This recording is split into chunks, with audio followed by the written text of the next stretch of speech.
And he told me, my legs aren't weak because I'm old. They're weak because I forgot to nourish them. I froze because that sentence, it wasn't just for him, it was for me. And maybe it's for you too. Have you ever noticed that feeling in the morning? You place your feet on the floor and something's different. You don't feel confident taking that first step like you used to.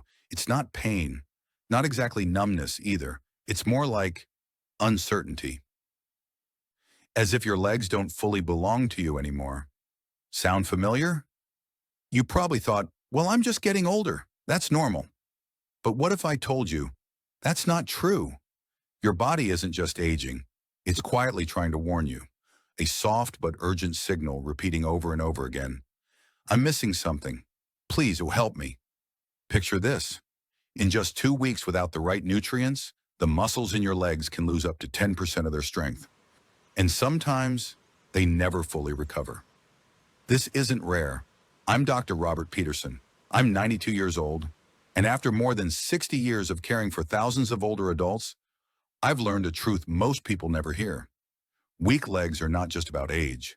They're about neglect. We remember to take heart pills. We monitor our blood pressure, but we forget to care for our legs, the very part of us that carried us through millions of steps in life. And the saddest part, so many people accept weakness as their fate, as if it's just the price of growing old. But it's not even close. In a moment, I'll tell you about Evelyn. She's 78. She used to be so afraid of walking down the stairs she wouldn't move without clinging to her son's arm. And then, just a few weeks later, she walked into my office, alone. No cane, no help. You'll find out exactly what happened. You'll learn the 3 silent deficiencies that are slowly draining the strength from your legs. You'll understand why even if you eat full meals every day, your body might still be starving. But most of all, you'll realize it's not too late to change. So let me ask you this. Are you ready? Because what we're about to begin isn't just a lesson in health. It's a return to independence, to confidence, to feeling like yourself again. If you're watching this right now, I don't believe it's by accident. Maybe this is your signal. Next, I'll introduce you to Evelyn. And when you hear her story, something inside you might whisper, that's me. Because maybe you're not weak. Maybe you're just missing what your body has been quietly asking for all along. If you're ready, say it to yourself, just quietly inside your mind. I haven't given up. And let's take the next step together. I want you to meet Evelyn. She's not famous, not an athlete, just a mother, a grandmother, a woman who's lived a long, meaningful life. And one day, the legs she had always trusted started to betray her. When Evelyn first came to see me, she didn't walk into the clinic. She was escorted in. One hand clutched her son's arm, the other pressed against the wall. Every step looked like a struggle against gravity, and her face wasn't in pain exactly. It was shame.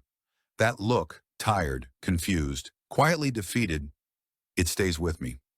She sat down slowly and said, Doctor, I don't understand. I eat normally.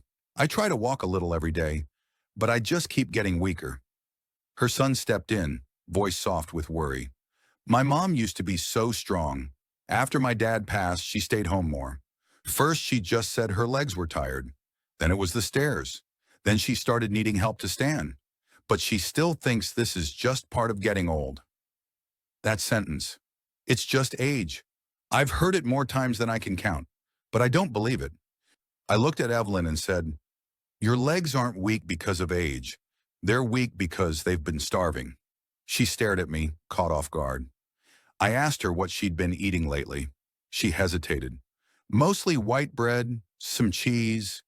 I don't really eat vegetables. And lately I've been skipping breakfast. I just don't feel hungry. I nodded. She wasn't alone. Nearly half of older adults are missing at least one of 3 essential nutrients for strong, healthy legs. Vitamin B12, vitamin D, and magnesium.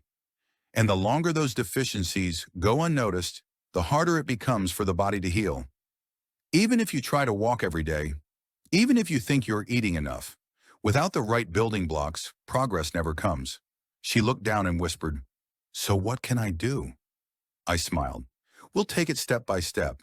You don't have to change everything, just begin. And she did. 1 week, then 2, then 3, and one morning Evelyn walked back into my office by herself. No arm, no cane, no wall, just her.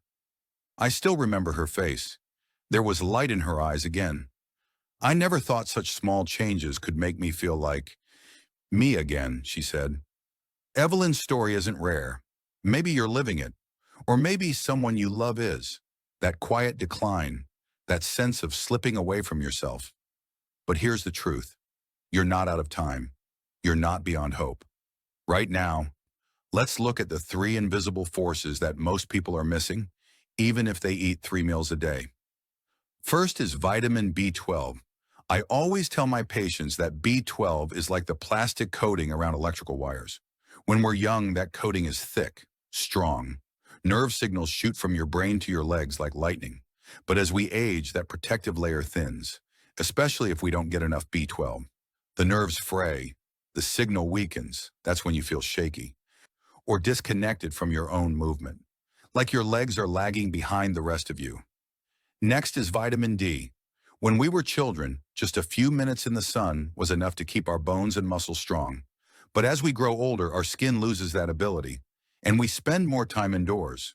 Without vitamin D, your bones grow brittle. Your muscles lose power. Balance becomes harder.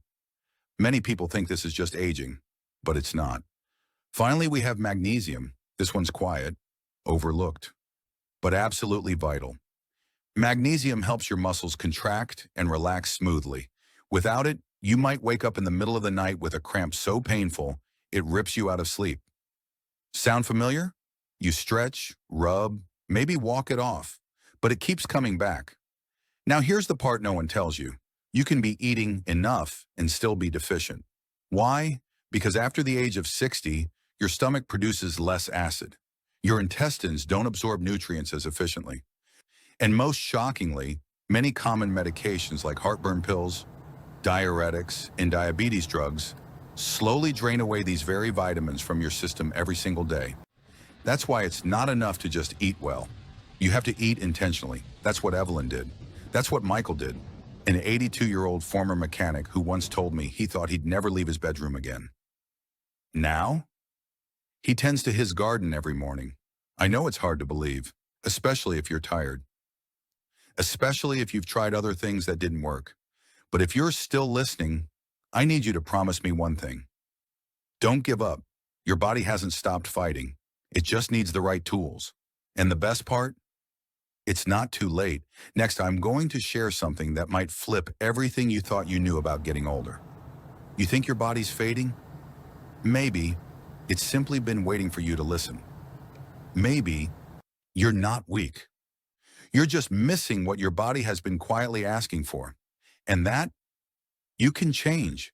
You still believe that eating 3 meals a day means your body's well-nourished?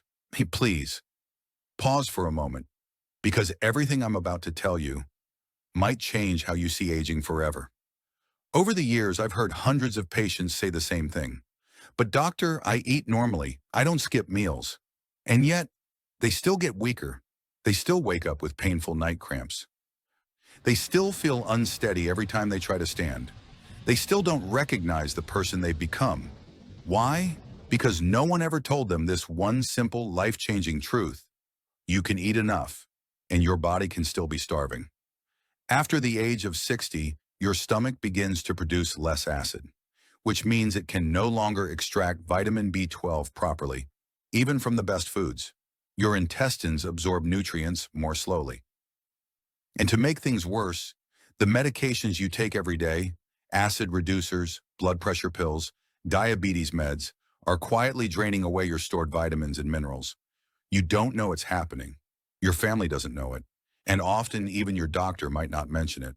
So day by day, your muscles shrink, your nerves misfire, your bones lose their strength. And you think to yourself, maybe I'm just getting old. But that's only half the truth. The other half, aging isn't a sentence. It's a signal, a quiet invitation to come back home to your body before it's too late. You are not deteriorating. You are being neglected. And those are two very different things. Deterioration is permanent. Neglect, that's reversible. All it takes is for you to notice. And when you do, when you begin to respond, your body does something extraordinary. It answers. I've seen it happen. The woman who couldn't step down her porch without fear, she's now walking around the park every morning. The man who feared falling in the shower, he's doing light Tai Chi with his neighbors. No magic pills, no expensive treatments, just three things: a bit of morning light, a nourishing breakfast, and a little patience. You've been told the same story all your life. Weakness is just part of getting older. But I'm here to offer you a different version. The version that's been buried beneath years of misunderstanding. You're not declining. You're standing at a crossroads. One path leads to quiet surrender. The other, to quiet strength. And the path you choose from this moment forward will shape the rest of your life. In the next part, I'm going to show you the hidden cycle, the one that keeps so many people trapped in weakness, and more importantly, how to break it. But before we continue, take one deep breath and ask yourself, honestly, could it be that all you've really needed this whole time is one strong enough reason to begin? Let's be honest with each other. What happens if nothing changes? What happens if you hear all this and quietly tell yourself, maybe later?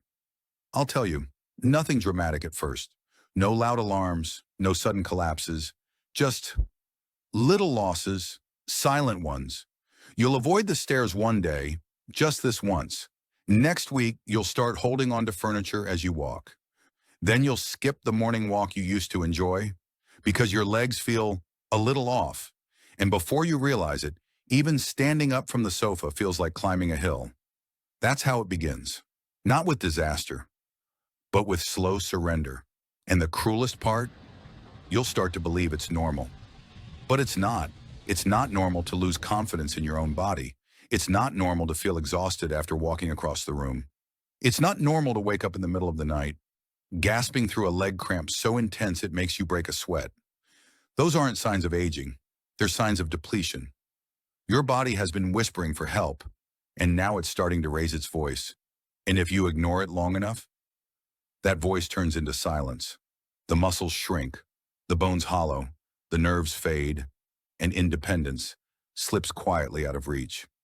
This is the storm no one talks about, not because it's invisible, but because it's uncomfortable. We don't want to imagine ourselves needing help to get dressed, or fearing a shower alone because the floor might win, or sitting by the window day after day, watching life happen outside while we feel trapped inside. But here's the part most people don't expect. It's not just your legs that weaken, it's your spirit. When you stop moving, you stop reaching. When you stop reaching, you stop believing. And when belief fades, loneliness walks in. That's the real cost of inaction. Not just physical decline, but emotional isolation. But now let me tell you what happens when you begin again. It doesn't start with a miracle. It starts with a chair. You sit up just a little taller. You stretch your legs more purposefully. You make your first real breakfast in weeks, maybe just an egg and a few greens. You step outside, feel the soft warmth of morning sun on your skin. And in that moment, something shifts. Something stirs deep inside you that hasn't spoken in a long time. Hope. You feel it not as a roar, but a whisper. I'm still here. Because the truth is, your body has not given up on you. It's been waiting, patiently, faithfully, for you to give it permission to heal. And healing doesn't require perfection. It doesn't need fancy equipment or rare pills. It needs you, showing up, every day, even when it feels small, even when it feels silly, even when you're not sure it's working, because it is, even if the scale doesn't move. Even if your walk is still wobbly, your body is rebuilding, your nerves are rewiring, your muscles are remembering. It takes time, but it works, and it's worth it. I know because I've seen it. In Evelyn, in Michael, in hundreds of people who once thought their best days were behind them, and then discovered their next chapter was waiting, just beyond a handful of simple changes. So let me ask you now honestly, what's more painful? Trying and feeling sore for a few days? Or not trying and waking up one morning unable to move without help? One is temporary discomfort. The other is permanent limitation. This is your moment, the tipping point. Not tomorrow, not once things calm down. Now, because every day you wait, the storm grows stronger, but every small choice you make today, it becomes shelter, it becomes strength, and most of all, it becomes proof that your story isn't finished. In the next act, I'll show you how to turn this storm into momentum, how to take everything you've heard and transform it into a daily rhythm that rebuilds your legs, your strength, and your trust in your own body. But before we go there, take a moment, close your eyes if you like, and whisper these words to yourself. I still have time. I still have power. I still matter. Say it again, slowly, and let it sink in. Because the storm isn't here to destroy you. It's here to wake you up. You've made it this far. That already tells me something powerful about you. You're not here for passive advice. You're not looking for empty inspiration. You're looking for something real, something you can do today to feel stronger, steadier, and more alive. So let's make this simple. Let's turn everything we've uncovered together into 5 clear, powerful principles. Ones you can begin living right now. Principle 1. Never skip breakfast, never eat in a rush. A calm, protein-rich breakfast, like 1 boiled egg, a spoon of plain yogurt, maybe some sautéed greens, isn't just fuel, it's medicine. It gives your muscles the vitamin B12 they need to wake up and support you throughout the day. When you skip that first meal, your body starts behind and struggles to catch up. Principle 2. Spend at least 10 minutes in morning sunlight. Even if you just sit on your porch, balcony, or by an open window, let the gentle sun touch your face and arms. It doesn't take much. But those few rays help your body create the vitamin D that keeps your bones dense and your balance strong. This isn't about tanning, it's about turning the light back on inside your body. Principle 3. Eat at least 1 serving of fish or eggs each day. Salmon, sardines, mackerel, a simple boiled egg. These foods are rich in both vitamin D and B12, 2 of the biggest defenders of strength and stability. You don't need a feast. Just a small portion is enough to refill your reserves. Principle 4. Get your magnesium from seeds and greens. A handful of pumpkin seeds in the afternoon. A few almonds as a snack. Spinach or Swiss chard added to dinner. And if you wake up with night cramps, try eating half a banana before bed. These small choices help your muscles stay calm, coordinated, and free from sudden pain. Principle 5. Don't wait until you're weak to begin. The biggest mistake people make is waiting until they've already lost their balance, before they fight to restore it. But your body will heal faster, so much faster, if you give it what it needs before the fall. Start now, even if it's just 1 change, even if it's tiny. Because here's what most people don't realize. Momentum doesn't start big. It starts with 1 quiet decision. I'm going to take care of myself today. That's it. And if you're still thinking, but I'm already old, does any of this still matter? Let me tell you this. It matters more than ever. Because the older you get, the more valuable your independence becomes. And the truth is, it's not lost. It's just hidden beneath years of depletion. You're not trying to become someone new. You're rediscovering someone you've always been. Strong, capable, alive. So here's what I want you to do tomorrow morning. Make a real breakfast. Step outside and let the sunlight hit your skin. And whisper to yourself, I'm doing this because I deserve to feel strong again. Say it out loud if you can, because words have power and repetition rewires belief. Then, keep going. The next day, and the next. And when you miss a day, that's okay. Just return. You don't need to be perfect. You just need to begin, again and again. If today your legs feel weaker than yesterday, don't lose hope. Your body still has the power to heal. Your muscles remember. Your nerves respond. All they need is your yes. Now, before we close, I'll leave you with 2 sentences. 2 simple truths I want you to carry like a compass. I am not helpless. Every day I will do 1 small thing to help my body. Say it in the morning. Say it before bed. Let those words become your rhythm. And one day soon, you'll notice something. You'll stand a little taller, move a little steadier, and feel a quiet pride blooming in your chest because you didn't give up. You chose to begin. And that, more than any pill, any therapy, any expert, is what makes the real difference. So now I ask you, what's one small step you can take today? Because your body's listening and it's ready. Let's rise together.